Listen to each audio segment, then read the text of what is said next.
एक लड़की की शादी बहुत धूमधाम से होती है। शादी के बाद वह हजारों अरमान लेकर अपने ससुराल जाती है, लेकिन उसके सारे अरमानों पर पानी तब फिर जाता है जब शादी की पहली रात ही यानी सुहाग रात को ही उसका पति उससे कुछ वादा करवाता है और उसके बाद उसको कसम देता है किसी से कुछ नहीं बताने का। फिर वह अपनी पत्नी से कुछ ऐसी बात बताता है जिसे सुनकर दुल्हन के पैरों के नीचे से मानो जमीन ही खिसक गई हो। उसके आंख से आंसुओं की धारा बहने लगती है। वह बहुत मायूस हो जाती है। उसके सारे सपने चूर चूर हो गए। अब वह चाहकर भी किसी को कुछ बता नहीं सकती, क्योंकि पति से पहले ही वादा कर चुकी होती है कुछ नहीं बताने का। उदासी और मायूसी में उस दुल्हन के दिन बीतने लगते हैं। फिर कुछ ही दिनों के बाद पति की अचानक तबीयत बहुत ज़्यादा खराब हो जाती है और वह ठीक नहीं होते, उनकी मृत्यु हो जाती है। पति की मृत्यु होने के बाद उस नई नवेली दुल्हन के ऊपर मानो दुखों का पहाड़ टूट पड़ा हो और उसकी सास अपने बेटे के मरने का जिम्मेदार उस दुल्हन को ही बना रही थी। कुलक्षणी और भक्षणी कहकर उसे गाली दे रही थी। इससे भी ज़्यादा आश्चर्य की बात तब होती है जब वही दुल्हन पति के मृत्यु के साल भर बाद ही प्रेग्नेंट हो जाती है। प्रेग्नेंट होने की खबर पूरे गांव में आग की तरह फैल जाती है। अब उसे सारा सच बताना ही पड़ता है। जिसके ऊपर आरोप लग रहे हो चरित्रहीन होने का, पति के मरने का जिम्मेदार माना जा रहा हो, कुलक्षणी और भक्षणी कहकर गाली दी जा रही हो, पेट में पल रहे बच्चे का पिता कौन है, यह सब सवाल पूछे जा रहे हो। इन सब सवालों का जवाब देने के लिए जब वह महिला अपना मुंह खोलती है तो उपस्थित समाज के लोग, घर वाले जो भी थे, सबकी आंखें नम हो जाती है उस नई नवेली दुल्हन की आप बीती सुनकर, कहानी सुनकर। दोस्तों, यह कहानी बहुत ही मार्मिक और प्रेरणा स्रोत है। अगर आप भी कहानी को पूरा सुनोगे तो आप भी रो दोगे। नमस्कार। आज की कहानी एक नई नवेली दुल्हन की है जिसे शादी की पहली रात यानी सुहाग रात को ही वो झटका लगता है जिसके बारे में उसने शायद कल्पना भी नहीं की होगी। एक लड़की होती है जिसका नाम होता है मोहिनी। मोहिनी की शादी बहुत धूमधाम से शैलेश नाम के लड़के से हो जाती है। वह सपनों को सजाकर शैलेश के घर दुल्हन बनकर आती है।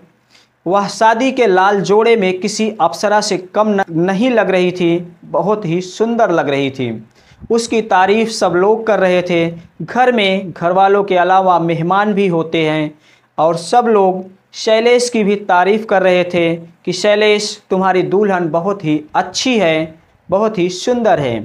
अंदर कमरे में बैठी हुई मोहिनी यह सब सुनकर मन ही मन बहुत खुश होती है। थोड़ी ही देर में शाम होने वाली होती है और उसके दिल की भी धड़कनें बढ़ने लगती है।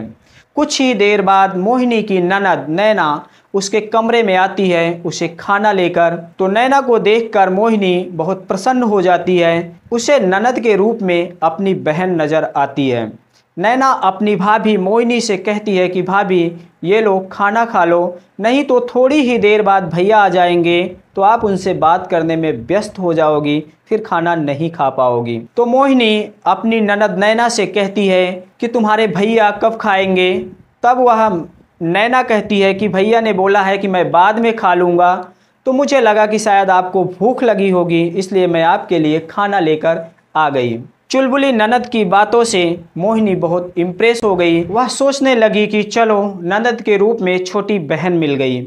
यही सब सोचते सोचते वह खाना खा रही थी, तभी दरवाजे पर किसी के आने की दस्तक होती है। वह झट से उठकर एक हाथ से दरवाजे को खोलती है तो सामने उसके पति शैलेश होते हैं। वह अपने पति को देखकर थोड़ा घबरा जाती है और थाली को हाथ में लेकर उठ जाती है। तो शैलेश कहता है कि घबराओ मत, पहले अच्छे से खाना खा लो। तो मोहिनी फिर से खाना खाने लगती है और खाना जब खा लिया तब अपने पति शैलेश से पूछा कि आपने खाना खा लिया। तो शैलेश ने कहा कि हाँ, मैंने खाना खा लिया। मोहिनी बिस्तर पर बैठी हुई थी। फिर शैलेश भी उसके करीब जाकर बैठ गया और उसका हाथ पकड़ते हुए अपने हाथ में बोला कि मैं तुमसे कुछ बात बताना चाहता हूँ, पर तुम्हें मुझसे वादा करना होगा कि तुम यह बात किसी से कभी नहीं कहोगी। यह बात हमेशा राज बनकर रहेगी हमारे और तुम्हारे बीच की। पहली ही रात को अपने पति से इस तरह बात करना और किसी बात के लिए वचनबद्ध करना मोहिनी को थोड़ा अजीब लगा। वह बोली कि ठीक है, मैं कभी किसी से कुछ नहीं कहूँगी, पर पतिदेव ऐसी क्या बात है। तब शैलेश बोला कि आपको मेरे सर पर हाथ रखकर कसम भी खाना होगा कि सचमुच में तुम कभी किसी से नहीं कहोगी। तो मोहिनी सर पे हाथ रखकर कसम भी खा लेती है और वचन भी दे देती है कभी किसी से कुछ नहीं कहने का। उसके बाद शैलेश और मोहिनी में क्या बात हुई यह किसी को पता नहीं, वह बात गुप्त थी।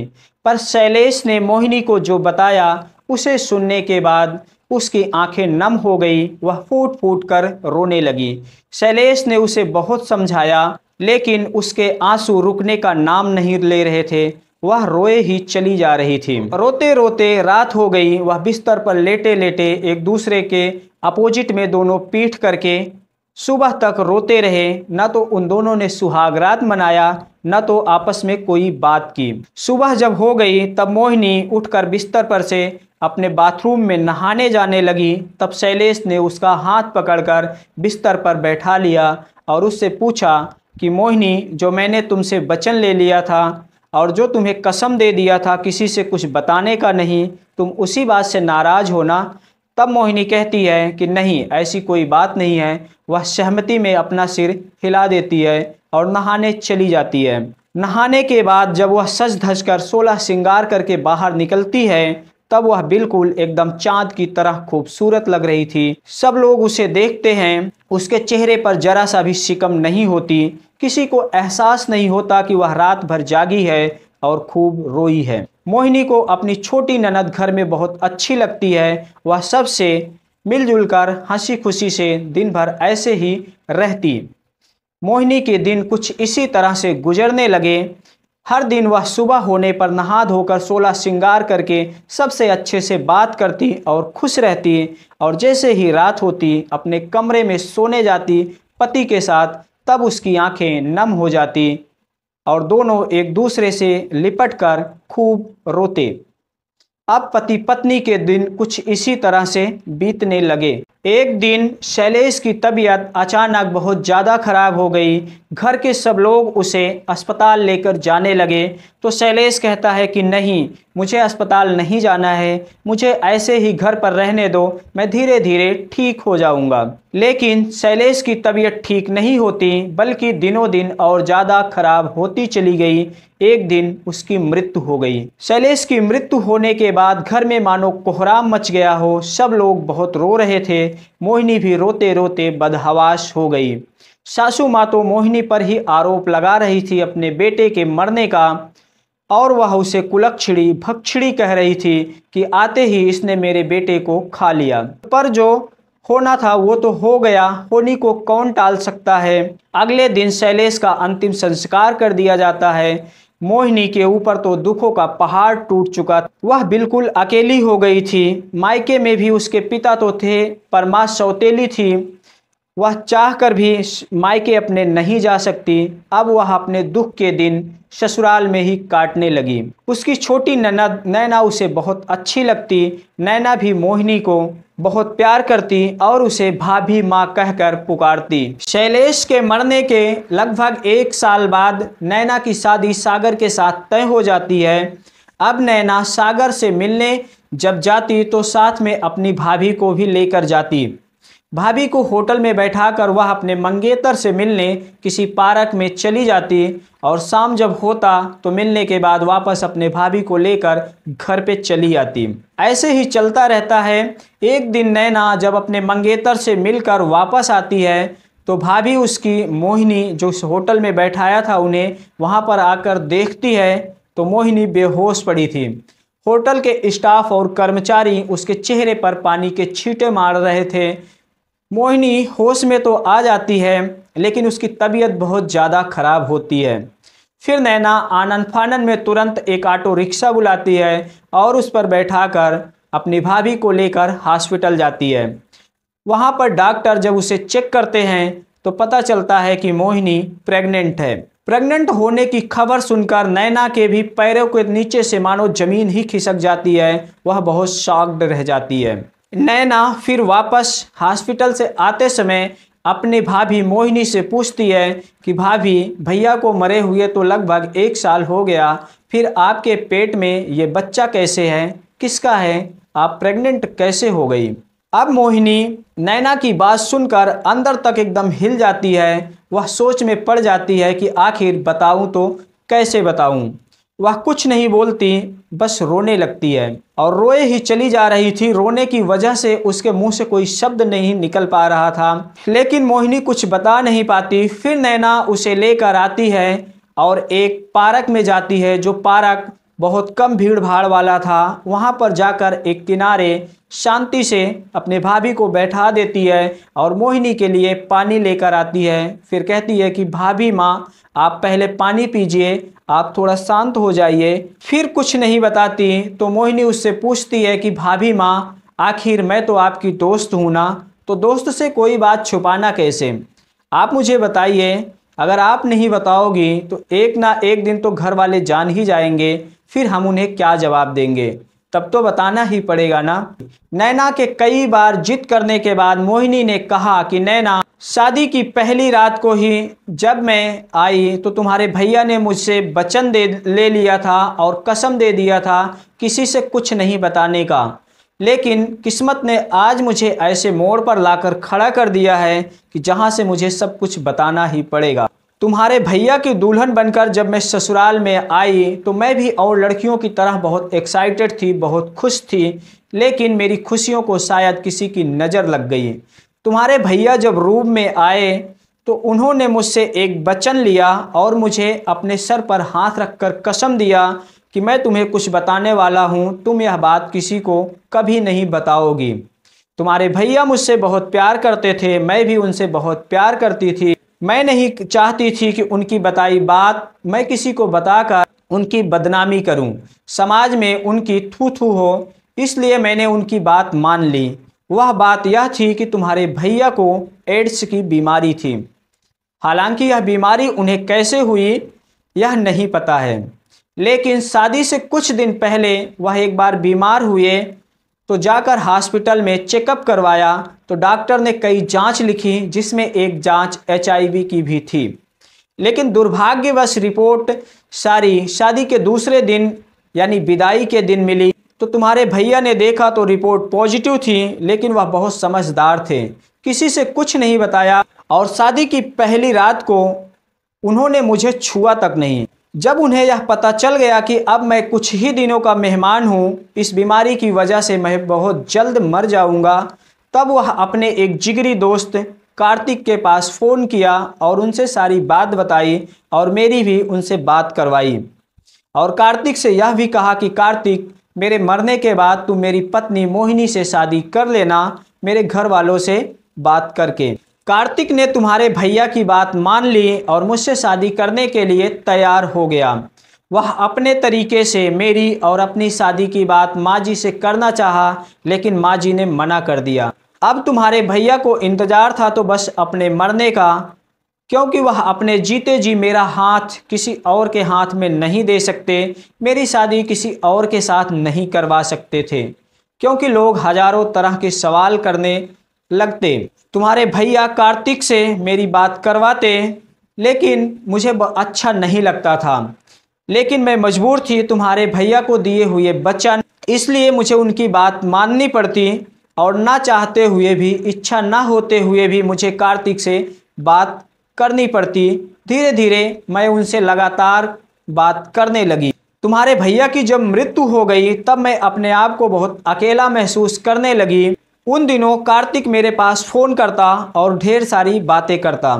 कार्तिक से बात करते करते धीरे धीरे उससे नज़दीकियाँ बढ़ी और मुझे उससे प्यार हो गया। जब कार्तिक से मुझे प्यार हो गया तो हमने मिलने का प्लान बनाया। मैं अकेले घर से कहीं बाहर जा तो नहीं सकती थी, इसलिए जब तुम मेरे साथ चलकर मुझे होटल में छोड़कर अपने मंगेतर सागर से मिलने जाती पार्क में, तब मैं होटल में अकेले जब रहती तो अब कार्तिक को भी अपने पास बुला लेती, मेरे और करीब आना चाहता, लेकिन मैंने उसे कई बार मना किया। फिर मैंने मना किया कि कहा कि शादी के पहले यह सब ठीक नहीं है, जब शादी कर लेंगे तभी कुछ हो सकता है। लेकिन एक दिन जज्बात में हम दोनों ही बहक गए और सीमा को लांघ लिया। हालांकि इससे पहले कार्तिक ने मेरी और अपनी शादी की बात माँ जी से करना चाहा, लेकिन माँ जी ने हर बार मना कर दिया। मुझे मायके से भी कोई सपोर्ट नहीं था, इसलिए मैं करती तो क्या करती। फिर एक दिन मैंने और कार्तिक ने चुपचाप तरीके से जाकर मंदिर में शादी कर लिया और मेरे पेट में पल रहा बच्चा किसी और का नहीं बल्कि कार्तिक का ही है। अपनी भाभी मोहिनी के मुंह से ऐसी बात सुनकर नैना के भी आंख से आंसू आ जाते हैं। वह कहती है कि भैया आपको बहुत प्यार करते थे, आप भी उन्हें बहुत प्यार करती थी, लेकिन शायद किस्मत को मंजूर नहीं था, भैया आपसे अलग हो गए। ऐसा प्यार करने वाला पति शायद ही किसी को मिलता हो। पर भाभी, भैया को एड्स कैसे हुआ, क्या यह उन्होंने आपसे नहीं बताया? तब मोहिनी ने कहा कि नैना, अगर उन्हें बीमारी के बारे में पता होता तब तो वह मुझे बताते। अगर आज वह जिंदा होते तो ज़रूर पता करते।